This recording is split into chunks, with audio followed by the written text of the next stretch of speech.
그날은 늦은 밤 새벽 2시를 막 넘어가고 있었습니다. 깊은 잠에 빠져 있던 민수 할아버지가 문득 잠에서 깨어난 것은 현관문을 격렬하고 다급하게 두드리는 소리 때문이었죠. 쿵, 쿵, 쿵. 무겁고 불규칙적인 그 소리는 고요한 새벽 공기를 가르며 온 집안을 흔들었습니다. 처음에는 꿈인지 현실인지 분간하기가 어려웠습니다. 70이 넘은 늙은이를 새벽에 누가 만나러 온단 말인가 하는 의아함이 먼저 들었습니다. 그때 낮은 목소리가 현관문 너머에서 들려왔습니다. 할아버지, 할아버지 하는 다급한 부름이었습니다. 그 목소리는 마치 무슨 큰일이라도 난 것처럼 굉장히 절박하고 불안정했습니다.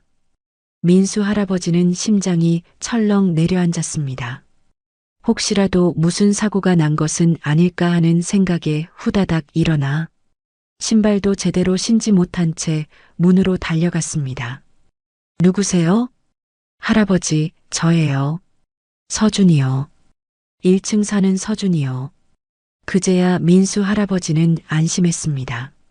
서준은 1층에 새들어 사는 20대 초반의 조용한 청년이었거든요. 늘 밤에 아르바이트를 하느라 낮에 마주칠 일이 많지는 않았지만 가끔 계단에서 마주치면 늘 정중하게 인사하고 무거운 짐을 들고 가는 자신을 보면 먼저 와서 도와주곤 했던 착한 청년이었습니다.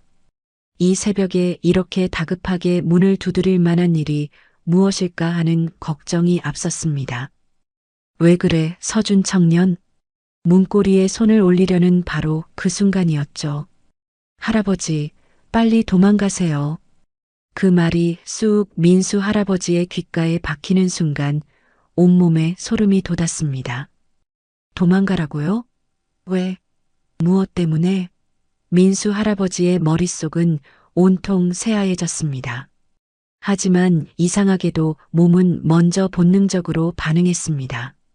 뇌는 멈춰서서 생각하라고 명령했지만 손은 저절로 움직여 현관문 빗장을 풀고 있었습니다. 덜컥 문이 열리자 서준의 창백한 얼굴이 보였습니다. 평소에 조용하고 차분한 모습과는 완전히 달랐습니다. 눈은 동그랗게 커져 있었고 이마에는 식은땀이 송골송골 맺혀 있었으며 숨을 헐떡이며 민수 할아버지의 손목을 잡았습니다. 지금 당장 빨리요. 무슨 일인데? 나중에 설명할게요. 지금은 그럴 시간이 없어요. 서준의 목소리에 담긴 절박함이 민수 할아버지를 완전히 깨웠습니다. 이것은 장난이 아니었습니다. 정말로 급박한 상황이었던 거죠. 민수 할아버지는 더는 묻지 않고 장롱 안에 숨겨놨던 가방을 하나 들고 나섰습니다. 평생을 모아온 재산이랄까요? 그 가방에는 통장과 도장, 그리고 몇 푼 안 되는 현금이 전부 들어 있었습니다.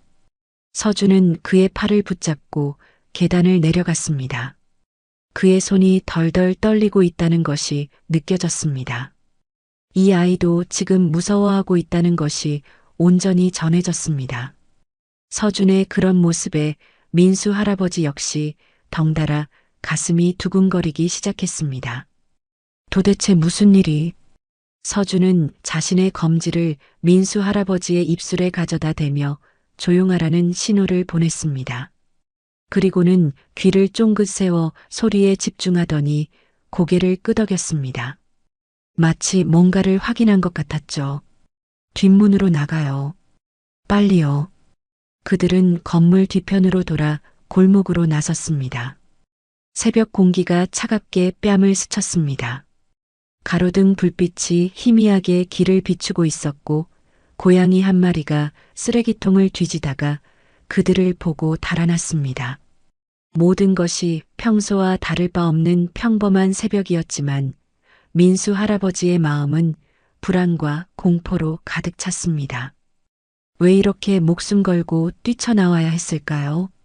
서준의 손에 이끌려 도망치는 그의 마음속에는 끊임없는 물음표만이 가득했습니다. 무엇이 그들을 이렇게 다급하게 만들었을까요? 며칠 전부터 알 수 없는 불길한 기운이 감돌았던 것이 혹시 이것 때문이었을까요? 민수 할아버지는 그저 서준의 손에 이끌려 앞만 보고 달렸습니다.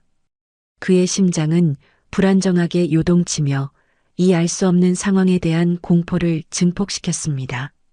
그렇게 민수 할아버지가 서준의 손에 이끌려 골목을 벗어나려던 순간이었습니다. 쿵 하는 무거운 소리가 그들이 살던 2층에서 들려왔습니다.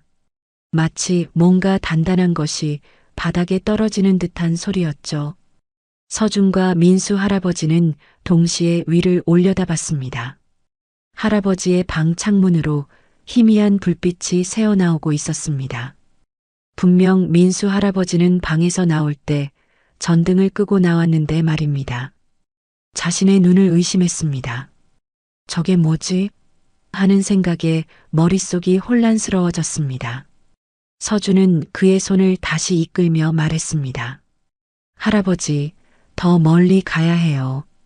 어서요. 하지만 민수 할아버지는 자꾸만 뒤를 돌아보게 됐습니다. 자신의 집에서 무슨 일이 일어나고 있는 걸까요? 그리고 서준은 어떻게 그것을 미리 알았을까요? 골목 끝에 다다랐을 때 그들은 멈춰 섰습니다. 서준이 휴대폰을 꺼내 어디론가 전화를 걸더니 짧게 지금이요라고 말했습니다. 그리고는 전화를 끊고 민수 할아버지를 돌아봤습니다. 할아버지, 이제 말씀드릴게요. 그의 얼굴이 가로등 불빛에 어둡게 반쯤 가려져 보였습니다. 마치 영화의 한 장면처럼 긴장감이 흐르는 밤의 장면이었죠. 서준이 말을 시작하려는 순간 저 멀리서 차 소리가 들렸습니다. 검은 승용차 한 대가 그들이 살던 건물 앞에 멈춰 섰습니다. 차에서 2명의 사람이 내렸습니다. 어둠 속이라 얼굴은 보이지 않았지만 그들의 모습은 뭔가 심상치 않은 분위기를 풍겼습니다. 민수 할아버지는 불안한 마음에 서준에게 물었습니다. 저 사람들이 누구야? 할아버지, 가족이에요. 서준의 대답에 민수 할아버지는 순간 숨이 막혔습니다. 가족이라고요? 새벽 2시에 남의 집에 침입하는 게 가족이라고요? 그러나 곧 끔찍한 추측이 머릿속을 스치고 지나갔습니다. 혹시 그 가족이라는 게 설마 하고 생각하고 있을 때 서준은 그의 의문을 확인시켜주는 듯이 말했습니다. 할아버지 아드님이랑 며느리예요. 그 순간 온몸의 피가 거꾸로 솟구치는 듯한 기분이 들었습니다. 도영과 지영이 새벽에 자신의 집에 왔다고요? 그것도 이렇게 몰래 갑자기. 지난 몇 달간의 일들이 파노라마처럼 떠올랐습니다. 며느리가 계속해서 요양원 이야기를 꺼냈던 것, 아들이 전화도 잘 받지 않았던 것, 그리고 무엇보다 서준이 자신에게 이상한 질문들을 했던 것까지. 서준아, 너는 어떻게? 할아버지, 일단 안전한 곳으로 가요. 가면서 천천히 말씀드릴게요.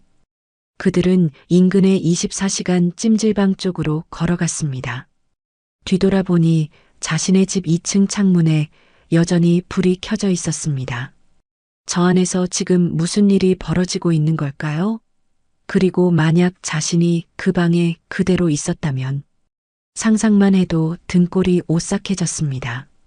새벽 바람이 불어와 그의 잠옷 자락을 흔들었습니다. 차갑고 날카로운 바람이었지만 그 바람이 그를 살려준 건지도 모르겠다고 생각했습니다.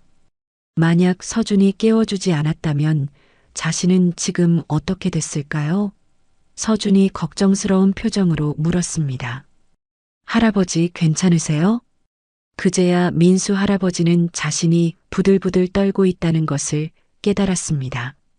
단순한 무서움 때문만은 아니었습니다. 가슴속 깊은 곳에서 끓어오르는 분노 때문이기도 했습니다. 자신이 평생을 바쳐 키운 아들, 자신이 며느리라고 부르며 아꼈던 여자가 자신을 이렇게 대한다는 사실에 가슴이 미어지는 것 같았습니다. 하지만 동시에 다행이라는 생각도 들었습니다. 서준이라는 천사 같은 젊은이 덕분에 목숨을 건질 수 있었으니까요. 만약 이 청년이 없었다면 민수 할아버지는 떨리는 목소리로 말했습니다. 고마워, 서준 청년. 서준은 씁쓸하게 웃었습니다. 아직 고마워하실 때가 아니에요. 할아버지, 이제 시작이거든요. 그 말이 무슨 뜻인지 물어보려던 찰나 찜질방에 도착했습니다. 따뜻한 불빛이 새어나오는 입구를 보니 비로소 안심이 됐습니다. 살았구나 하는 생각이 들었습니다. 그러나 서준의 말이 계속해서 귓가에 맴돌았습니다. 이제 시작이라고. 도대체 무엇의 시작이라는 걸까요? 찜질방 로비의 환한 불빛 아래에서 민수 할아버지는 서준의 얼굴을 제대로 본 것은 그때가 처음이었습니다. 평소에 조용하고 순한 인상과는 완전히 다른 생각보다 훨씬 진지하고 단단한 표정이었습니다. 서준은 심각한 표정으로 말했습니다. 할아버지, 이제 정말로 모든 걸 말씀드릴게요. 하지만 들으시고 나면 많이 충격받으실 거예요. 정말 들으실 건가요? 민수 할아버지는 고개를 끄덕였습니다. 이미 여기까지 왔는데 무엇을 더 망설이겠냐고 생각했습니다. 게다가 진실을 알 권리가 있었습니다. 자신의 목숨이 걸린 문제인데 말입니다. 그래, 말해봐. 서준이 깊이 숨을 들이쉬더니 입을 열었습니다. 할아버지, 며느리분이 할아버지를 죽이려 하고 있어요. 그 말이 떨어지는 순간 찜질방의 모든 소음이 사라진 것 같았습니다. 에어컨 돌아가는 소리도, 밤늦게 찜질방에 온 사람들의 발소리도, 심지어 민수 할아버지의 숨소리마저도 모든 것이 정지된 것 같았죠. 세상이 멈춰버린 것 같은 그 순간, 민수 할아버지는 단 하나의 질문만 할 수 있었습니다. 왜? 서준의 그 한마디가 민수 할아버지의 가슴에 비수처럼 꽂혔습니다. 며느리가 자신을 죽이려고 한다고요? 아무리 사이가 안 좋다고 해도 설마 그런 끔찍한 생각까지 할까요? 민수 할아버지는 다리가 후들거리기 시작했습니다. 충격이 너무 컸던 탓이었죠. 서준은 조심스럽게 민수 할아버지의 팔을 부축해 로비 한쪽 소파에 앉혔습니다. 천천히 말씀드릴게요. 하지만 그 전에 먼저 할아버지의 이야기부터 들어야겠어요. 며느리분과 언제부터 사이가 안 좋으셨나요? 그 질문을 받고 보니 민수 할아버지는 참 복잡한 심정이 들었습니다. 언제부터였을까요? 처음에는 정말 좋았는데 말입니다. 며느리 지영을 처음 만났을 때는 이런 예쁘고 착한 며느리를 어디서 데려왔나 싶을 정도였으니까요. 처음엔 아니었지. 민수 할아버지는 중얼거리듯 말했습니다. 그러자 마치 본물 터지듯 지난 일들이 쏟아져 나오기 시작했습니다. 지영을 처음 본 것은 4년 전이었죠. 그때를 떠올리니 마음이 복잡해졌습니다. 40이 넘도록 일만 하던 아들 도연이 지영을 데리고 왔을 때 정말 반가웠습니다. 따뜻한 봄날이었는데 지영이 화사한 원피스를 입고 와서 정중하게 인사했죠. 아버님, 안녕하세요. 도연 씨로부터 많은 이야기 들었어요. 목소리도 부드럽고 예뻤습니다. 첫인상이 너무 좋았었죠. 예의도 바르고 무엇보다 아들 도연을 바라보는 눈빛이 진짜 사랑하는 사람을 보는 눈이었거든요. 서준은 고개를 끄덕이며 할아버지의 이야기를 들어주었습니다. 그래서 결혼 준비도 민수 할아버지가 앞장서서 했습니다. 혼수며 예물이며 신혼집 마련하는 것까지 모든 것을 아낌없이 해주었습니다. 평생 운영했던 정미소에서 상당한 돈을 벌었던 민수 할아버지였습니다. 이럴 때 안 쓰면 언제 쓰나 생각하며 정성껏 해주었죠. 그래서 지영이 아버님 덕분에 너무 좋은 집에서 신혼생활 시작하게 돼서 감사해요. 라고 말할 때는 정말 뿌듯했습니다. 그런데 결혼하고 나서부터 조금씩 달라지기 시작했습니다. 처음에는 아주 작은 것들이었죠. 명절에 와서 아버님, 이건 요즘 젊은 사람들은 안 해요. 라고 하면서 민수 할아버지가 처음으로 정성껏 준비한 차례상에 이것저것 트집을 잡았습니다. 처음에는 요즘 젊은 사람들은 다 그런가 보다 했는데 시간이 지날수록 점점 심해졌습니다. 그 다음엔 아예 명절에 오지 않았죠. 핑계는 항상 있었습니다. 지영의 부모님이 아프시다거나 지영이 회사 일이 바쁘다거나. 그래도 민수 할아버지는 참았습니다. 며느리 입장에서도 힘들 수 있다고 생각했거든요. 요즘 젊은 사람들은 다 그런 거라고, 아들이 행복하면 그만이라고 스스로를 달랬습니다. 그런데 작년에 아내가 죽고 나서부터는 정말 노골적으로 변했습니다. 아버님, 이제 혼자 사시기 힘드시죠? 우리랑 같이 사시는 게 어때요? 아내가 암으로 세상을 떠났을 때 지영이 한 말이었습니다. 그때는 정말 고마웠습니다. 혼자 남겨진 게 막막했거든요. 하지만 같이 산지 한 달도 안 돼서 후회하기 시작했습니다. 지영은 민수 할아버지가 하는 모든 일에 간섭했습니다. 텔레비전 보는 것부터 시작해서 친구들 만나는 것까지. 아버님, 그 프로그램은 너무 시끄러워요. 아버님, 요즘 감기 때문에 밖에 나가시면 안 돼요. 급기야는 민수 할아버지가 40년 동안 운영했던 재성 정미소까지 정리하라고 했습니다. 그 정미소는 민수 할아버지의 자랑이었습니다. 아내가 아플 때도 그곳 덕분에 병원비를 댈 수 있었고 도연의 대학 등록금도 거기서 나온 돈이었거든요. 그런데 지영이 요즘 같은 시대에 그런 낡은 장사는 안 맞아요. 정리하시고 편하게 지내세요. 라고 했을 때 민수 할아버지는 정말 화가 났습니다. 하지만 가장 충격적이었던 것은 지금 생각해도 가슴이 미어집니다. 아들 도연이가 완전히 지영이 편이 되었다는 거였습니다. 자신이 며느리 지영과 의견이 다를 때마다 도연은 항상 지영의 말만 들었습니다. 아버지, 지영이 말이 맞아. 요즘 세상이 어떤 세상인데 그런 고집을 부려요? 심지어 아버지가 너무 구시대적이야. 좀 변해야 되는 거 아니에요? 라고까지 했습니다. 민수 할아버지는 30해 동안 키운 아들이 고작 5개월 사귄 여자 편만 들다니 그때 정말 허탈하고 비참했습니다. 그러다가 결정타가 된 것은 지난 겨울이었습니다. 그날도 지금처럼 추운 겨울이었죠. 민수 할아버지가 감기에 걸려 열이 펄펄 끓고 있었는데 지영이 아버님 병원에서 코로나 검사 받으세요. 우리까지 옮으면 안 되거든요. 라고 말했습니다. 그것도 모자라 검사 결과 나올 때까지 방에서 나오지 마세요. 라고 했습니다. 이틀 동안 방에 갇혀 있는데 아무도 안부조차 묻지 않았습니다. 물 한 잔, 죽 한 그릇 가져다 주는 사람이 없었죠. 화장실 가는 것도 눈치를 봐야 했고 기침 한 번 하면 지영이 아버님 하고 소리를 질렀습니다. 그때 정말 서러웠습니다. 이게 가족인가 싶었죠. 코로나 검사 결과가 음성으로 나왔는데도 지영은 계속 의심스러운 표정이었습니다. 그리고 그날 밤 도영과 지영이 나누는 대화를 우연히 들었습니다. 화장실에 가려고 방문을 살짝 열었는데 거실에서 도영과 지영이 이야기하고 있었습니다. 여보, 아버님이 계속 이러시면 우리 생활이 너무 힘들어.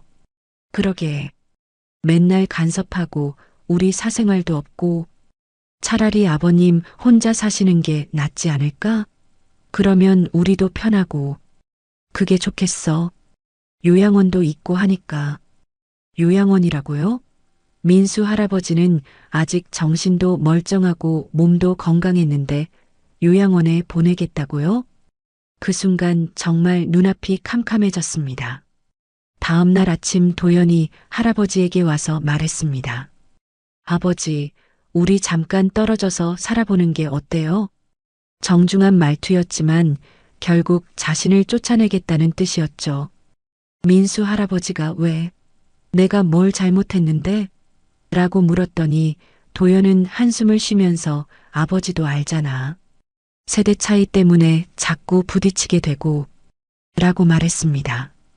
결국 민수 할아버지는 그렇게 아들 내외와 따로 살게 되었습니다. 그런데 한 달 전부터 지영이 자꾸 이상한 말을 하기 시작했습니다. 아버님, 요양원 한번 구경해 보시는 게 어때요? 요즘 시설이 정말 좋아졌거든요. 아버님 연세도 있으시고 혼자 사시기 위험하잖아요. 집도 파시고 요양원으로 가시면 여생을 편안하게 사시게 될 거예요. 집을 팔라고요? 자신이 아내와 20년을 살았던 그 집을 팔고 요양원에 들어가라고요? 그래서 민수 할아버지는 단호하게 거절했습니다. 내 집은 절대 안 판다. 내가 죽으면 너희에게 줄 거니까 걱정 말아라. 그랬더니 지영의 표정이 싸늘하게 변했습니다. 그때까지만 해도 단순히 기분이 상했나 보다 했는데 그 후로 며칠 지나서 우연히 집 앞에서 만난 서준이 할아버지에게 이상한 질문을 했습니다. 할아버지, 혹시 며느리분이 할아버지한테 이상한 음식이나 음료수 같은 거 자꾸 갖다 드리지는 않아요? 며느리분이 할아버지 방에 혼자 있을 때가 있나요? 며느리분이 할아버지 약 같은 걸 챙겨주시나요? 그땐 왜 이런 것을 묻나 싶었는데 지금 생각해보니 서준이 뭔가 눈치를 챈 것이었습니다. 민수 할아버지는 서준에게 물었습니다. 서준아, 너는 어떻게 그런 걸 알았던 거야? 민수 할아버지의 질문에 서준은 깊은 한숨을 쉬었습니다. 뭔가 숨기고 있다는 느낌이 들었죠. 사실은 할아버지한테 말씀 안 드린 게 하나 더 있어요. 뭔데? 저 사실 탐정이에요. 뭐라고? 탐정이라고? 20대 초반이 무슨 탐정이야? 정식 탐정은 아니고 탐정 사무소에서 일하는 조수예요. 제 형이 탐정 일을 하거든요. 그제야 민수 할아버지는 모든 것이 이해되기 시작했습니다. 서준이 왜 그렇게 상황을 정확히 파악하고 있었는지, 왜 미리 위험을 감지할 수 있었는지 말입니다. 민수 할아버지가 조심스럽게 물었습니다. 그럼 처음부터 나를? 아니에요, 할아버지. 처음엔 정말 우연이었어요. 서준은 급하게 손을 저었습니다. 저희 탐정 사무소에서 다른 사건을 조사하고 있었는데 그 과정에서 우연히 며느리분 이름이 나온 거예요. 무슨 사건인데? 보험 사기 사건이었어요. 그 말을 듣는 순간 민수 할아버지의 온몸에 소름이 돋았습니다. 보험 사기라고요? 며느리가 이미 다른 사람들에게도 사기를 쳤다는 뜻이었습니다. 서준은 무겁게 고개를 끄덕였습니다. 네. 그것도 한두 번이 아니에요. 서준은 휴대폰을 꺼내더니 뭔가를 보여주었습니다. 사진들이었는데 지영이 다른 남자들과 찍은 사진들이었습니다. 이 사람들이 다 며느리분 남편들이었어요. 남편들이라고? 2명이에요. 첫 번째 남편은 3년 전에 사고사했고 두 번째 남편은 2년 전에 병사했어요. 모두에게 보험금이 나왔죠. 민수 할아버지의 머릿속은 온통 하얘졌습니다. 그럼 아들 도연은 세 번째라는 뜻인가? 그런데 이상한 건 두 사람 다 결혼한 지 1년 안에 죽었다는 것이었습니다. 그리고 모두 지영이 보험금 수혜자였고요. 그럼 도연이도? 네. 아드님도 위험해요. 며느리분 패턴을 보면 보통 결혼 1년 안에 남편을 없애고 그 다음에는 시부모님을 타겟으로 잡더라고요. 왜냐하면 시부모님이 가진 재산까지 모두 차지하려는 거였어요. 그래서 자신에게 집을 팔라고 요양원에 가라고 그렇게 조르고 졸랐던 것이었습니다. 그럼 내가 집을 팔지 않겠다고 하니까 할아버지를 직접 제거하려는 거죠. 정말 소름 끼치는 이야기였습니다. 지영이 단순히 자신을 싫어해서가 아니라 처음부터 계획적으로 가족에게 접근한 거였다니. 민수 할아버지는 서준에게 물었습니다. 그런데 서준아, 그럼 경찰한테 신고하면 되잖아. 그게 문제예요. 할아버지, 지금까지는 모든 것이 사고나 자연사로 처리되었거든요. 증거가 부족해요. 그럼 어떻게 해야 하는데? 현행범으로 잡아야 해요. 실제로 범죄를 저지르는 순간에 서준의 계획은 이랬습니다. 민수 할아버지를 미끼로 사용해 지영이 실제로 범죄를 저지르도록 유도하고 그 순간을 증거로 잡는 것이었습니다. 위험하지 않을까? 저희가 완벽하게 준비할 거예요. 할아버지께서 다치는 일은 절대 없을 거예요. 하지만 민수 할아버지가 걱정하는 것은 자신의 안전만이 아니었습니다. 그런데 도연이는 어쩌지? 설마 도연이도 같이 처벌받는 거야? 서준은 잠시 말을 멈췄습니다. 그리고는 조심스럽게 입을 열었습니다. 할아버지, 아드님도 이미 며느리분 계획에 동조하고 있어요. 뭐라고? 제가 들은 대화에서 아드님도 할아버지를 제거하는 것에 찬성한다고 했어요. 그 말을 듣는 순간 정말 눈앞이 캄캄해졌습니다. 도연이까지? 자신이 평생을 바쳐 키운 아들까지 자신을 죽이려 한다고요? 민수 할아버지는 떨리는 목소리로 중얼거렸습니다. 아니야. 도연이는 그런 애가 아니야. 할아버지, 현실을 받아들이셔야 해요. 지금 아드님은 며느리분한테 완전히 세뇌된 상태예요. 며느리분이 아버님이 우리를 괴롭힌다. 아버님 때문에 우리가 힘들다라고 계속 주입시켰을 거예요. 생각해보니 맞았습니다. 도연이 민수 할아버지에게 차갑게 대하기 시작한 것은 지영과 결혼한 이후였거든요. 특히 함께 살기 시작하면서부터는 완전히 다른 사람이 되어 있었습니다. 그럼 도연이도 공범이라는 뜻이야? 법적으로는 그렇게 될 수밖에 없어요. 온몸에 힘이 쭉 빠졌습니다. 며느리야 처음부터 남이었지만 도연은 자신의 아들인데 그 아들이 자신을 죽이려 한다니. 할아버지 괜찮으세요? 서준이 걱정스럽게 물었습니다. 할아버지가 너무 충격을 받은 모습이었나 봅니다.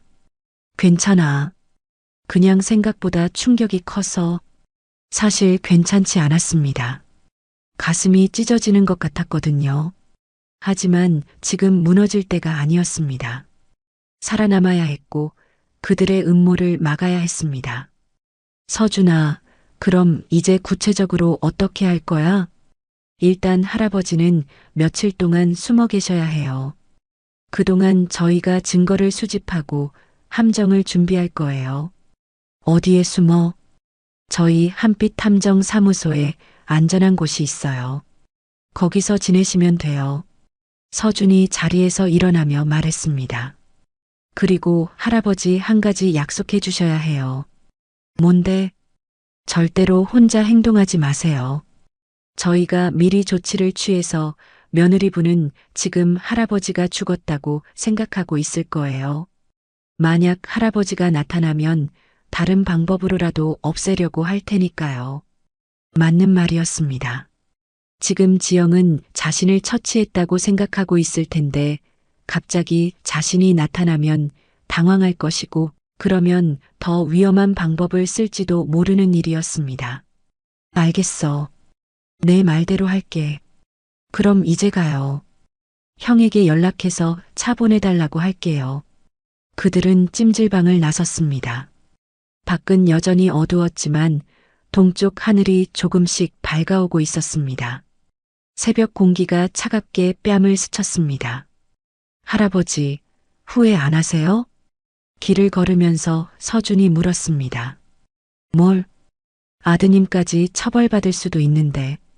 민수 할아버지는 잠시 생각해 봤습니다. 도연은 자신의 아들이었습니다. 자신이 30년 동안 키운 소중한 아들. 그런 아들이 감옥에 갈 수도 있다고 생각하니 가슴이 아팠습니다.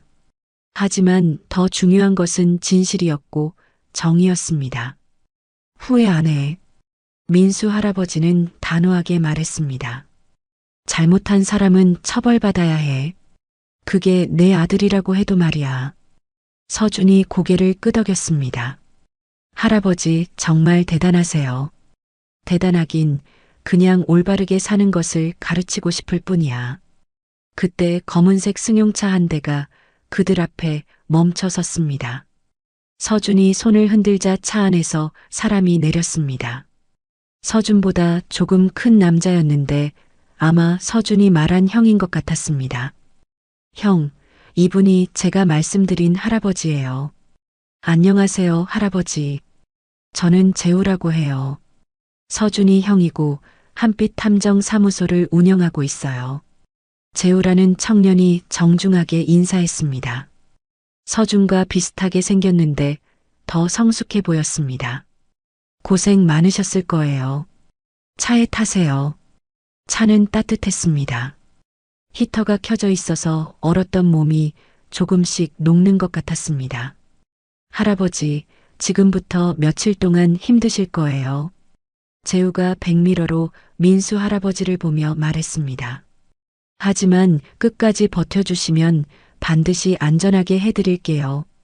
고마워요, 재우 씨. 정말 고마웠습니다. 이 낯선 형제가 자신의 목숨을 구해줬을 뿐만 아니라 악한 사람들을 처벌하기 위해서까지 도와주다니 민수 할아버지는 깊은 감동을 느꼈습니다. 차가 도시를 가로질러 달렸습니다. 창밖으로 보이는 새벽 풍경이 평소와는 다르게 느껴졌습니다.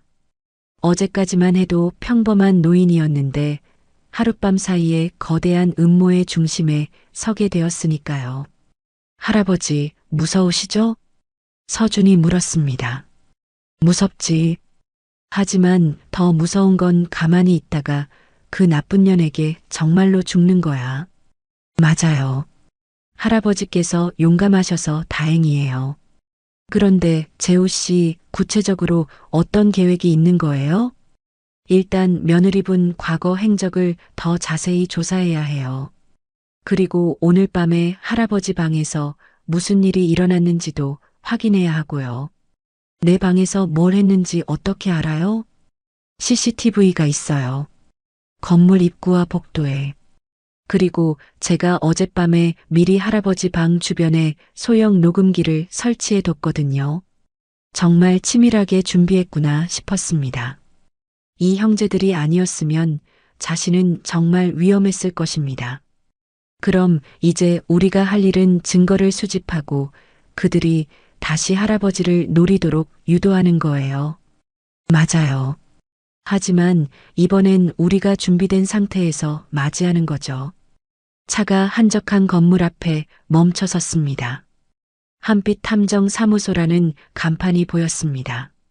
생각보다 제법 그럴듯한 사무소였습니다. 여기서 며칠 지내시면 돼요. 안전해요. 사무소 안으로 들어가니 의외로 넓고 깔끔했습니다. 한쪽에는 책상과 컴퓨터가 있었고 다른 쪽에는 소파와 간이 침대가 놓여 있었습니다. 할아버지, 여기서 쉬세요. 저희는 일을 시작할게요. 뭘 도울 일은 없을까? 지금은 쉬시는 게 최고예요. 몸과 마음에 여유가 있어야 나중에 큰일을 해낼 수 있거든요. 재우의 말이 맞았습니다. 하룻밤 사이에 너무 많은 일이 일어나서 정신이 없었거든요. 소파에 누웠는데 갑자기 피로가 몰려왔습니다. 몸은 피곤했지만 머릿속은 복잡했습니다. 며느리의 진짜 정체, 아들의 배신, 그리고 앞으로 벌어질 일들까지. 하지만 한 가지는 확실했습니다. 이제 더 이상 당하고만 있지는 않겠다는 것. 그들이 자신을 만만하게 본 것은 큰 실수였습니다. 70이 넘은 노인이라고 해서 호락호락하지 않다는 것을 보여줄 때가 온 것이었습니다. 창밖으로 해가 떠오르고 있었습니다. 새로운 하루가 시작되는 것이었죠. 그리고 이 하루가 끝날 때쯤이면 모든 것이 달라져 있을 것입니다. 민수 할아버지는 눈을 감고 마음속으로 다짐했습니다. 지영아, 도연아, 너희들이 나를 잘못 건드렸구나. 이제 진짜 내가 누군지 보여줄게. 한빛 탐정 사무소에서 보낸 첫날 밤은 정말 길었습니다. 몸은 피곤해서 죽을 것 같았지만 잠이 오지 않았습니다. 눈을 감으면 지영의 가짜 미소가 보였고 도연이 차갑게 자신을 내쫓던 모습이 떠올랐습니다.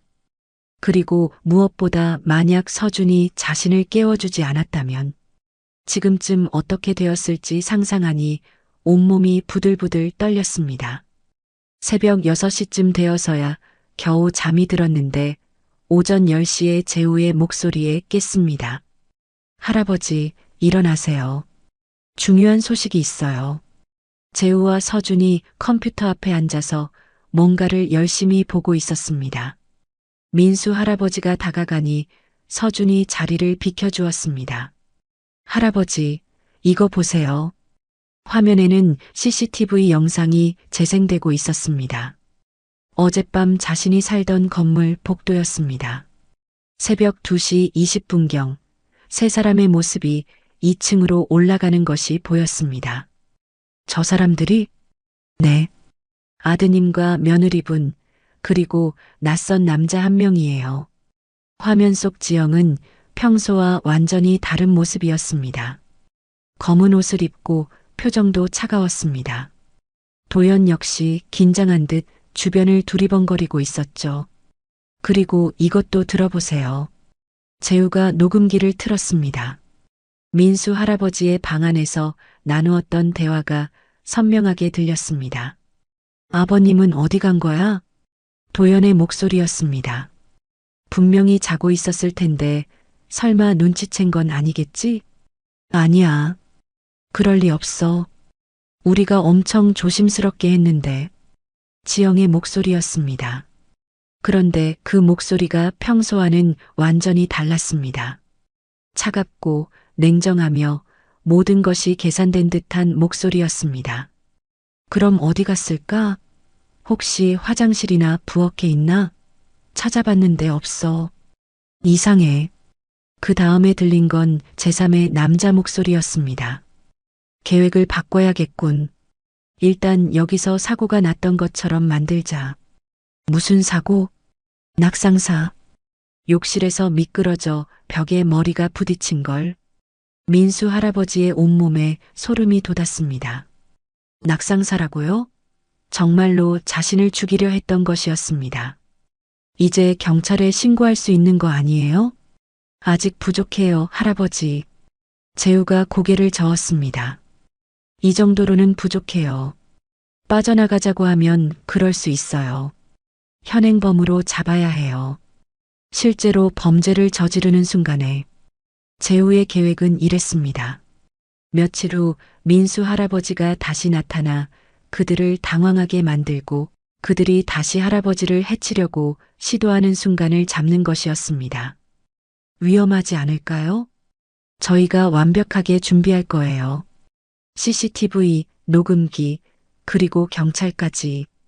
할아버지께서 다치는 일은 절대 없을 거예요. 그런데 어떻게 그들이 다시 나를 노리도록 만들 거예요? 할아버지께서 살아있다는 것을 알려주면 돼요. 그럼 그들은 당황해서 반드시 움직일 거예요. 서준이 설명을 이어받았습니다. 그런데 할아버지 한 가지 각오하셔야 할 게 있어요. 뭔가 아드님도 처벌받게 될 거예요. 그 말을 듣고 한참 생각했습니다. 도연은 자신의 아들이었습니다. 하지만 그 아들이 자신을 죽이려 했다는 사실도 변하지 않았습니다. 괜찮아. 잘못한 건 잘못한 거니까. 정말 후회 안 하실 거예요? 후회는 오히려 다행이야. 민수 할아버지의 대답에 재우와 서준이 놀란 표정을 지었습니다. 이제서야 도연이 어떤 아이인지 제대로 알게 되었거든요. 평생 착한 아들이라고 생각했는데 사실은 자신의 재산만 노리고 있었던 것이었습니다. 사실 마음이 아프지 않다면 거짓말이었습니다. 하지만 분노가 더 컸습니다. 어떻게 자식이 아비를 죽이려 할 수 있을까 하는 생각에 가슴이 찢어질 것만 같았습니다. 지금이라도 죗값을 받게 하고 제대로 된 삶을 살 수 있도록 하는 것이 부모의 도리라는 생각이었습니다. 그럼 이제 구체적인 계획을 세워봐. 재우가 종이를 꺼내더니 뭔가를 적기 시작했습니다. 일단 할아버지께서 다시 나타나는 방법부터 정해야 해요. 가장 자연스러운 건 할아버지께서 친구 댁에서 지냈다고 하는 거예요. 그래서 오늘 집에 돌아왔는데 방이 어수선해져 있어서 이상했다고.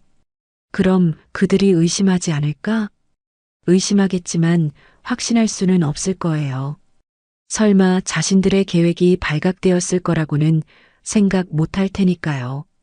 서준이 덧붙였습니다. 그리고 할아버지께서 살아있다는 것을 확인하는 순간 그들은 반드시 다음 계획을 세울 거예요. 다음 계획? 더 확실한 방법으로 할아버지를 제거하려고 할 거예요. 이번엔 실패할 수 없다고 생각할 테니까요. 재우가 계속 설명했습니다. 그때가 우리가 기다리는 순간이에요. 그들이 실제로 행동하는 순간을 잡는 거죠. 구체적으로 어떤 방법을 쓸까요? 여러 가지가 있겠지만 가장 가능성이 높은 건 독이에요. 독이라고요? 음식이나 음료에 독을 탄 다음에 할아버지께 드리게 할 거예요. 그럼 자연사처럼 보이니까요. 그럼 제가 정말로 그걸 마셔야 하는 건가요? 아니에요. 저희가 미리 준비한 가짜 음료로 바꿔치기 할 거예요. 서준이 가방에서 뭔가를 꺼냈습니다. 작은 병이었는데 안에 투명한 액체가 들어 있었습니다. 이게 뭐예요? 무해한 물이에요. 하지만 색깔과 맛을 조절해서 어떤 음료와도 똑같이 만들 수 있어요. 정말 치밀하게 준비했구나 싶었습니다. 그런데 언제쯤 실행할 거예요? 내일 저녁이 적당할 것 같아요. 재우가 달력을 보며 말했습니다. 오늘 하루는 할아버지께서 나타났다는 소식을 퍼뜨리고 그들이 당황하도록 만드는 시간이고요. 내일 저녁쯤 되면 그들이 행동에 나설 거예요. 어떻게 소식을 퍼뜨릴 거예요? 간단해요. 할아버지께서 아드님에게 전화하시면 돼요. 어젯밤에 친구 집에서 지냈는데 집에 돌아와 보니 이상했다고 하시면서 좋아. 그럼 그렇게 해봐. 할아버지, 정말 괜찮으시겠어요? 서준이 걱정스럽게 물었습니다. 무서우시지 않아요? 무서워. 하지만 이대로 숨어 살 수는 없잖아. 정말 무서웠습니다. 하지만 더 무서운 것은 평생 이렇게 도망 다니며 사는 것이었습니다. 그리고 솔직히 말하면 복수하고 싶었습니다. 민수 할아버지의 말에 재우와 서준이 놀란 표정을 지었습니다. 복수요? 응. 그 사람들이 나한테 한 짓을 그대로 돌려주고 싶어? 민수 할아버지는 정말 화가 났습니다. 평생을 바쳐 키운 아들이 정성스럽게 대했던 며느리가 자신을 이렇게 배신했다는 게 너무 억울하고 가슴 아팠습니다. 할아버지께서 그렇게 말씀하시니까 더 든든해요. 재우가 웃으며 말했습니다. 복수는 차갑게, 정확하게 해야 해요. 감정에 휘둘리면 실수하거든요. 알겠어. 민수 할아버지는 계획대로 아들에게 전화를 걸어 연기를 하며 놀란 듯 친구 집에서 자고 왔는데 집이 이상하다고 이야기를 했습니다. 아들은 횡설수설하며 그랬냐고 알겠다며 자신이 가서 확인해 보겠다로 하고 전화를 끊었습니다. 그럼 이제 그들이 움직이겠네요. 과연 그날 밤 9시쯤 민수 할아버지의 휴대폰에 전화가 왔습니다. 지영이었습니다. 아버님 괜찮으세요? 목소리가 걱정으로 가득했습니다. 정말 완벽한 연기였습니다. 괜찮아, 지영아. 어젯밤에 어디 계셨어요?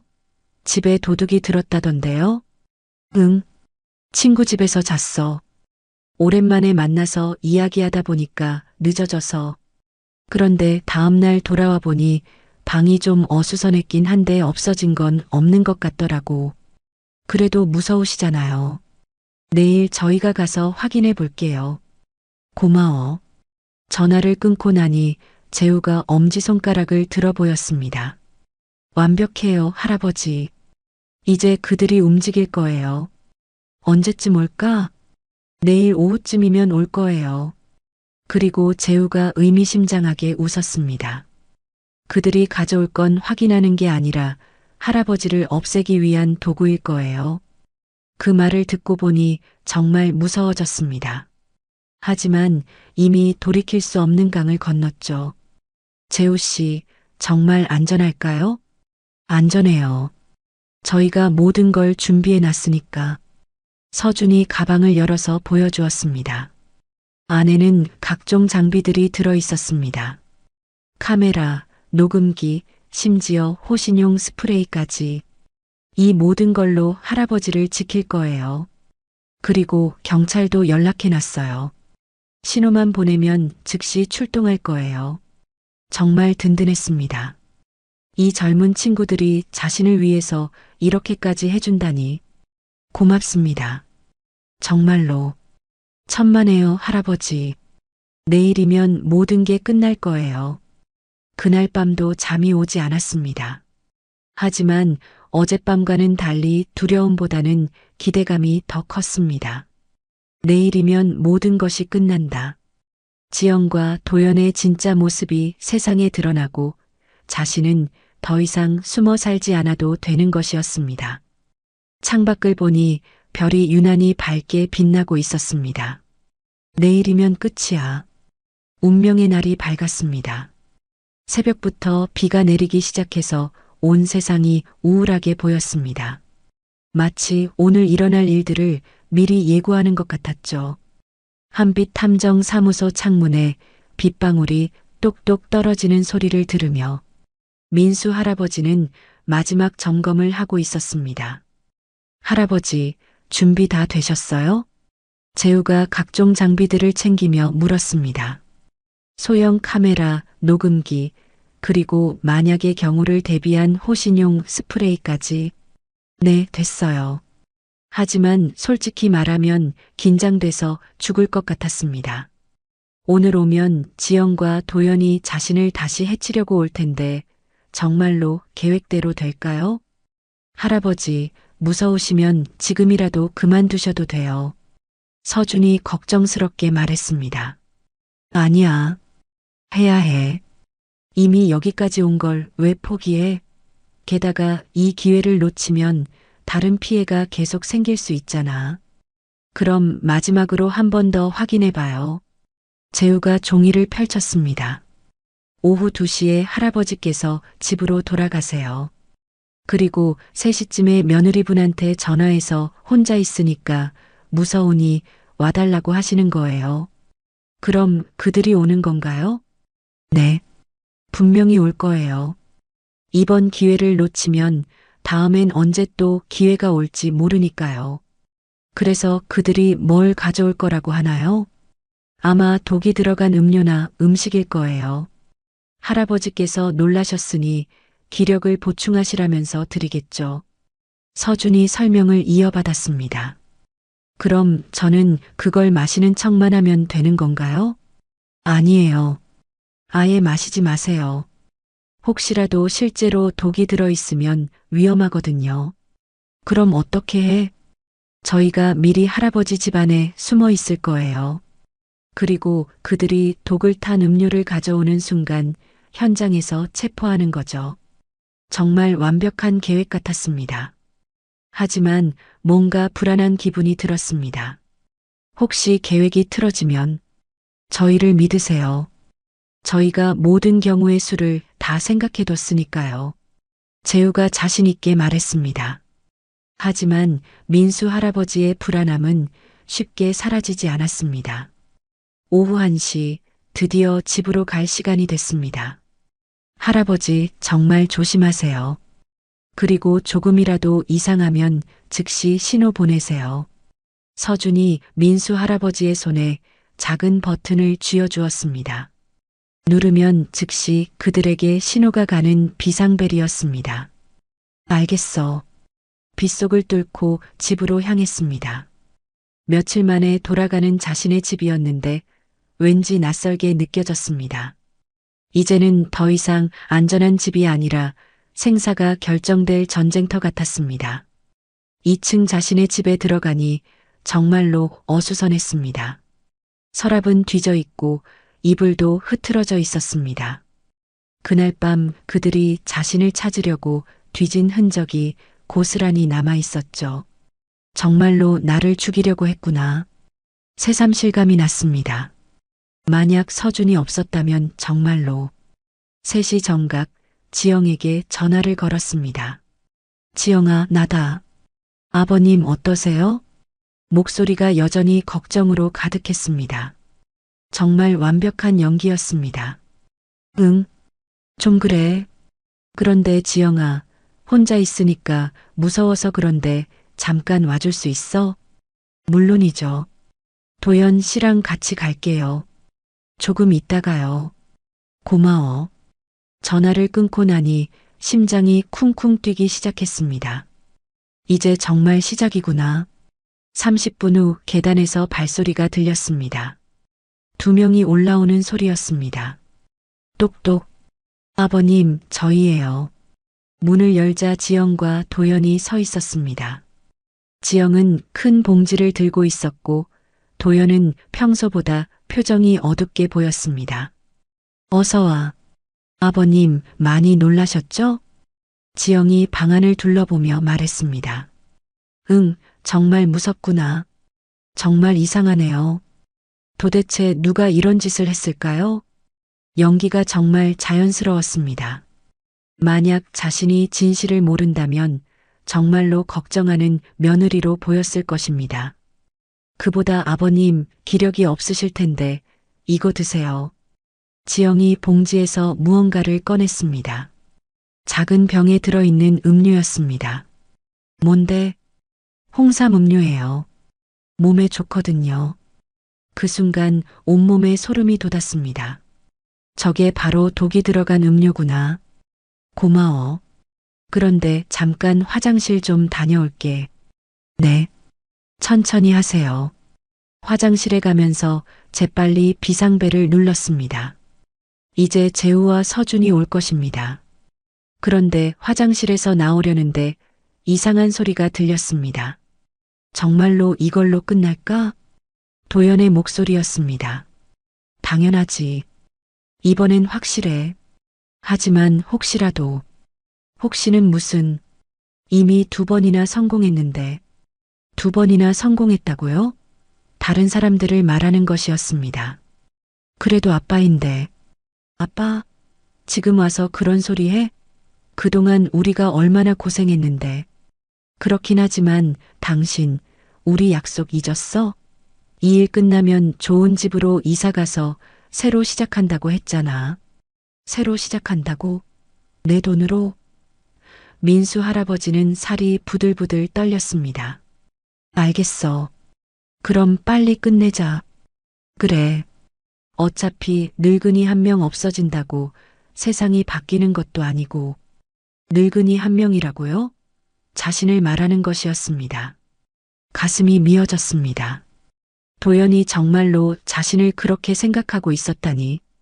자신이 평생을 바쳐 키운 아들이 자신을 그냥 없어져도 되는 늙은이로 본다니. 민수 할아버지는 화장실에서 나왔습니다. 아버님 괜찮으세요? 얼굴이 안 좋아 보여요.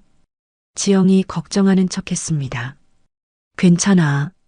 그런데 이 음료 뭐가 들어있는 거야? 홍삼이요. 왜요? 아니야. 그냥. 그런데 이상했습니다. 재우와 서준이 왜 안 오는 거죠? 분명히 비상벨을 눌렀는데. 아버님, 빨리 드세요. 차가우면 효과가 떨어져요. 지영이 재촉하기 시작했습니다. 응. 병을 들었는데 손이 떨렸습니다. 정말로 이 안에 독이 들어있는 것일까요? 아버님, 왜 안 드세요? 도연도 재촉했습니다. 그런데 그 목소리에 짜증이 섞여 있었습니다. 그냥 목이 별로 안 마르네. 몸이 안 좋으실 때일수록 더 챙겨 드셔야죠. 지영의 목소리가 점점 날카로워지고 있었습니다. 그때 문득 깨달았습니다. 재우와 서준이 오지 않는 게 아니라 올 수 없는 거구나. 지영이 강압적으로 병을 민수 할아버지의 입에 갖다 댔습니다. 그 순간 민수 할아버지는 알았습니다. 뭔가 잘못됐다는 것을. 재우와 서준은 오지 않을 것이고 자신은 혼자서 이 상황을 해결해야 하는 것이었습니다. 싫어. 민수 할아버지가 병을 밀어냈습니다. 아버님, 왜요? 몸에 좋은 건데. 좋은 게 아니잖아. 독이잖아. 그 말이 떨어지자마자 방 안의 분위기가 완전히 바뀌었습니다. 지영의 얼굴에서 가짜 미소가 사라졌고 도연도 당황한 표정을 지었습니다. 아버님, 무슨 소리세요? 다 알고 있어. 지영이 당신이 누군지 그동안 뭘 했는지 다 알고 있다고. 지영이 웃었습니다. 하지만 이번엔 차가운 웃음이었습니다. 언제부터 알았어요? 며칠 전부터.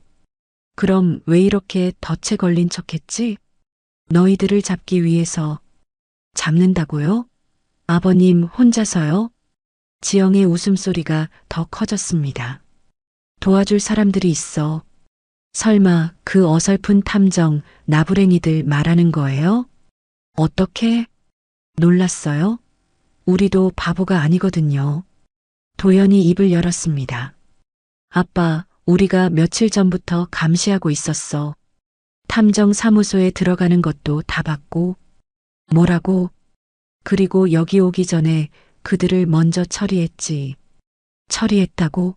무슨 소리냐? 걱정하지 마세요, 아버님. 곧 그들과 만날 수 있을 거예요. 지영이 소름 끼치게 웃었습니다. 같은 곳에서 말이에요. 그 순간 모든 것이 무너져 내리는 것 같았습니다. 서준과 재우가 정말로. 거짓말이야. 거짓말이 아니에요. 확인해 보고 싶으시면. 지영이 휴대폰을 꺼내서 뭔가를 보여주었습니다. 사진이었는데 민수 할아버지의 다리에서 힘이 쭉 빠졌습니다. 이제 이해하시겠어요? 아버님을 도와줄 사람은 아무도 없어요. 정말로 끝인 걸까요? 정말로 아무도 자신을 도와주지 않는 것일까요? 그럼 내가 죽어야 한다는 거야? 원래 계획대로라면 그랬겠죠. 하지만 상황이 바뀌었으니까.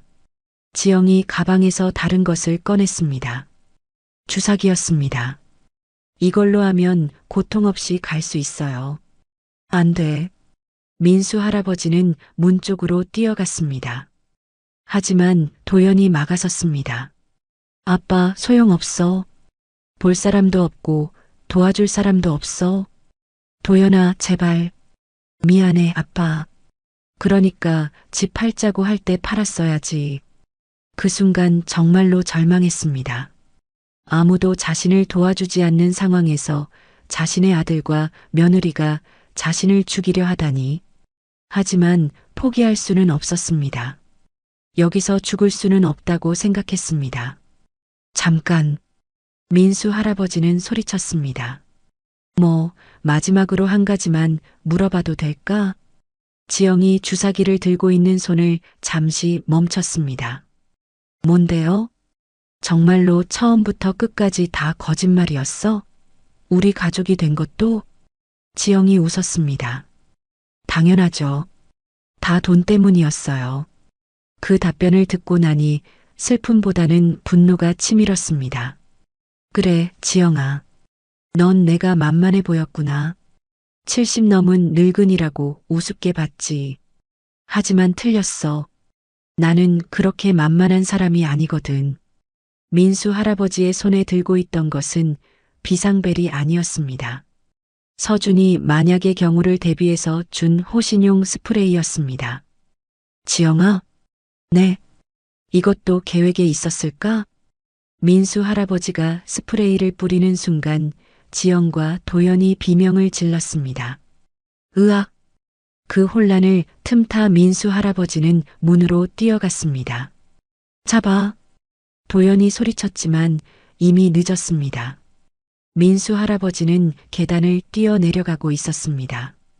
계단을 뛰어내려가면서 민수 할아버지는 생각했습니다. 정말로 끝인가? 이렇게 도망만 다니다가 결국 잡혀서 죽는 건가? 뒤에서 지영과 도연의 발소리가 점점 가까워지고 있었습니다. 특히 지영은 스프레이를 정면으로 맞아서 그런지 계속 욕설을 퍼붓고 있었습니다. 이 늙은이가 어디로 도망가는 거야? 늙은이라고요? 방금까지 아버님이라고 부르더니 이제 본색을 드러내는 것이었습니다. 1층에 도착했을 때 민수 할아버지는 잠시 멈춰 섰습니다. 서준이 살던 방 문이 열려 있었는데 혹시나 해서 들여다봤습니다. 텅 비어 있었습니다. 하지만 뭔가 이상했습니다. 너무 깨끗했거든요. 마치 애초에 아무도 살지 않았던 것처럼. 설마. 그때 뒤에서 지영의 목소리가 들렸습니다. 찾았다. 민수 할아버지는 다시 뛰기 시작했습니다. 건물 밖으로, 비가 내리는 거리로. 그런데 뛰면서 문득 깨달은 것이 있었습니다. 자신이 왜 도망만 다니고 있는 거죠? 잘못한 건 저들인데. 왜 자신이 숨어 다녀야 할까요? 그래, 이제 그만하자. 민수 할아버지는 뛰는 것을 멈췄습니다. 그리고 뒤돌아서서 그들을 기다렸습니다. 왜 멈췄어, 아빠? 도연이 숨을 헐떡이며 물었습니다. 더 이상 도망치기 싫어서. 현명한 선택이에요, 아버님. 지영이 여전히 주사기를 들고 있었습니다. 눈이 빨갛게 충혈되어 있는 게 스프레이를 제대로 맞은 것 같았습니다. 그런데 지영아, 궁금한 게 하나 있어. 뭔데요? 그 탐정 형제를 정말로 죽였어? 지영이 웃었습니다. 궁금해서 죽겠어요? 응. 그럼 직접 확인해 보시죠. 지영이 휴대폰을 꺼내서 어디론가 전화를 걸었습니다. 예정대로 해주세요. 잠시 후 저 멀리서 검은 승용차 한 대가 다가왔습니다. 차에서 2명의 남자가 내렸는데 뒤에서 누군가를 끌고 나왔습니다. 재우와 서준이었습니다. 두 사람 모두 손이 뒤로 묶여 있고 입에는 테이프가 붙어 있었습니다. 하지만 다행히 살아 있었습니다. 이제 이해하시겠어요? 지영이 득에양양하게 말했습니다. 우리가 얼마나 치밀하게 준비했는지. 그럼 처음부터 다 알고 있었다는 거야? 당연하죠. 아버님이 탐정 사무소에 들어가는 것부터 다 보고 있었다니까요. 그럼 우리가 세운 모든 계획이 헛수고였다는 뜻인가? 그런데 왜 지금까지 가만히 있었어? 재밌으니까요. 재밌다고? 아버님이 열심히 복수 계획 세우는 게 너무 재밌어서 끝까지 지켜본 거예요. 어차피 결과는 뻔하니까. 정말 악독한 여자였습니다. 자신들을 가지고 놀았다는 뜻이었죠. 그럼 이제 정말 끝인 건가? 그렇죠. 이제 모두 다 같은 곳으로 갈 거예요. 지영이 주사기를 들고 다가왔습니다. 잠깐. 민수 할아버지는 손을 들었습니다. 마지막으로 하고 싶은 말이 있어. 뭔데요? 미안해. 뭐가요? 내가 이렇게 될 때까지 모른 척한 것. 지영이 어이없다는 표정을 지었습니다. 지금 와서 그런 소리 해봤자. 아니야. 민수 할아버지는 그녀의 말을 끊었습니다. 내가 미안하다고 한 건 너한테가 아니야. 그럼 누구한테요? 민수 할아버지는 하늘을 올려다봤습니다. 우리 아내한테. 아들을 이렇게 못난이로 키워서 미안하다고. 그 순간 도연의 얼굴이 일그러졌습니다. 그리고 내 자신한테도 미안해. 이런 못된 며느리를 받아들여서. 이 늙은이 닥쳐. 지영이 소리쳤습니다. 이제 그만 조용히. 마지막으로 하나만 더. 너희들한테도 미안해. 우리한테요? 응. 너희들이 이렇게 호락호락하지 않은 나를 만났다고 생각해서. 그 말이 떨어지자마자 주변에서 갑자기 사이렌 소리가 울렸습니다. 경찰차들이 사방에서 나타났습니다. 1대, 2대, 3대, 무려 5대나 되었습니다. 뭐야? 지영이 당황해하며 주변을 둘러봤습니다. 어떻게 된 거야? 경찰들이 차에서 내려서 그들을 포위했습니다. 손들어. 전부 꼼짝 마. 아니, 어떻게? 지영이 중얼거렸습니다. 궁금해? 민수 할아버지가 웃으며 말했습니다. 그럼 내가 알려줄게. 민수 할아버지는 자신의 재킷 안쪽에서 작은 녹음기를 꺼냈습니다. 이게 뭔지 알아? 녹음기. 설마. 맞아. 너희들이 한 말 전부 다 녹음됐어. 사실 이 녹음기는 서준이 만약의 경우를 대비해서 민수 할아버지한테 준 것이었습니다. 비상벨과 스프레이와 함께 말입니다. 그리고 이것도 민수 할아버지는 작은 송신기도 꺼냈습니다. 실시간 중계였어. 경찰서에서 다 듣고 있었다고. 지영의 얼굴이 새하얘졌습니다. 그럼 처음부터 맞아. 내가 연기한 거야. 사실 서준과 재우가 사라진 걸 확인한 순간부터 나는 새로운 계획을 세웠어. 혼자서라도 너희들의 범행을 녹음하고 경찰에게 증거를 제공하는 거였지. 그런데 어떻게 우리가 탐정들을 납치한 걸 알았어요? 몰랐어. 하지만 너희들이 뭔가 준비했을 거라고 생각했지. 정말로는 전혀 몰랐어. 하지만 뭔가 이상하다는 건 느꼈거든. 그래서 경찰한테 미리 연락해 둔 거야. 혹시라도 위험한 상황이 되면 즉시 출동해 달라고. 언제요? 어젯밤에. 어젯밤 한빛 탐정 사무소에서 나온 후 나는 바로 경찰서에 갔어. 그리고 지금까지의 모든 상황을 설명하고 오늘 일어날 일에 대비해 달라고 했지. 하지만 증거가 없으면 이제 있잖아. 민수 할아버지는 녹음기를 흔들어 보였습니다. 너희들이 직접 자백한 거 이거면 충분하지 않을까? 그때 경찰관 한 명이 다가왔습니다. 할아버지 괜찮으세요? 네, 괜찮아요. 녹음은 잘 됐나요? 완벽해요. 전부 다 들어있어요. 경찰관이 웃으며 고개를 끄덕였습니다. 그럼 이제 이 사람들을 체포하겠습니다. 김지영, 이도현 당신들은 살인 미수 및 협박 혐의로 체포합니다. 아니야. 우리는 아무것도 안 했어. 지영이 소리쳤지만 소용없었습니다. 이미 모든 증거가 확보된 상태였거든요. 그리고 이 두 분도 병원으로 이송하겠습니다. 재우와 서준을 구급차로 옮기면서 서준이 민수 할아버지를 보고 웃었습니다. 테이프가 붙어 있어서 말은 못했지만 눈빛으로 잘하셨어요 라고 하는 것 같았습니다. 모든 것이 끝난 후 민수 할아버지는 혼자 집으로 돌아왔습니다. 비는 그쳤고 서쪽 하늘에 노을이 지고 있었습니다. 정말 아름다운 노을이었습니다. 2층 자신의 방에 올라가서 창문을 열고 밖을 내다봤습니다. 며칠 전까지만 해도 이 창문 너머로 도망쳤는데 이제는 당당하게 여기서 있을 수 있게 되었네요. 휴대폰이 울렸습니다. 경찰서에서 온 전화였습니다. 할아버지, 저희예요. 조사 결과 나왔어요. 어떻게 됐어요?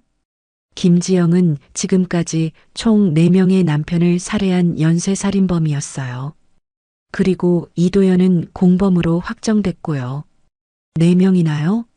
생각보다 더 많았습니다. 그럼 형량은 어떻게 될까요? 김지영은 무기징역 이상, 이도현은 최소 20년 이상은 받을 것 같아요. 20년. 도연이 나올 때쯤이면 자신은 아마 이 세상에 없을 것입니다. 하지만 도연이 자신을 죽이고 그 끔찍한 인생을 살도록 내버려 두는 것보다 자신의 죄를 알고 사죄하고 떳떳한 삶을 살기를 바랬습니다. 할아버지 괜찮으세요? 네, 괜찮아요. 사실 괜찮지 않았습니다. 슬프기도 하고 허전하기도 했거든요. 하지만 이것이 맞는 일이라는 건 알고 있었습니다. 전화를 끊고 나서 민수 할아버지는 차 한 잔을 끓였습니다. 혼자 마시는 차 맛이 이렇게 좋을 줄은 몰랐네요. 며칠 후 재우와 서준이 찾아왔습니다. 둘 다 멍이 들어있긴 했지만 건강해 보였습니다. 할아버지, 정말 대단하세요. 재우가 웃으며 말했습니다. 우리보다 할아버지께서 더 훌륭한 탐정이에요. 무슨 소리야? 너희들이 도와줬으니까 가능한 일이었지. 아니에요. 마지막에 혼자서 모든 것을 해결하신 건 정말 대단해요. 서준도 고개를 끄덕였습니다. 할아버지 덕분에 더 큰 사건을 해결했어요. 김지영이 앞으로 더 많은 사람을 해칠 뻔했거든요. 그렇게 생각하니 기분이 좀 나아졌습니다. 자신이 한 일이 다른 사람들에게도 도움이 되었다니. 그런데 할아버지, 앞으로 뭘 하실 거예요? 재우가 물었습니다. 글쎄, 아직 생각 못 해봤어.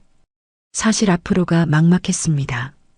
아들도 없고 며느리도 없고 이제 정말로 혼자가 된 것이었습니다.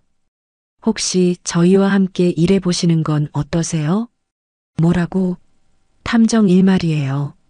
할아버지 같은 분이 있으면 정말 도움이 될 것 같은데요. 탐정이라고요? 70 넘은 노인이요? 할아버지, 진짜 생각해 보세요. 할아버지처럼 용감하고 지혜로운 사람이 어디 있어요? 용감하고 지혜롭다니. 자신을 그렇게 보는 사람이 있다는 게 신기했습니다. 좀 생각해 볼게. 네. 천천히 생각해 보세요. 그날 밤 민수 할아버지는 오랜만에 푹 잤습니다. 악몽도 없고 중간에 깨는 일도 없이 아침까지 깊이 잠들었죠. 꿈에서는 아내가 나왔습니다. 젊었을 때의 모습으로 나타나서 자신에게 웃으면서 말하더군요. 민수 씨, 고생했어. 정말 잘했어. 여보, 이제 새로 시작해. 남은 인생을 당신이 원하는 대로 살아. 꿈에서 깨고 나니 눈물이 났습니다. 하지만 슬픈 눈물이 아니라 기쁜 눈물이었습니다.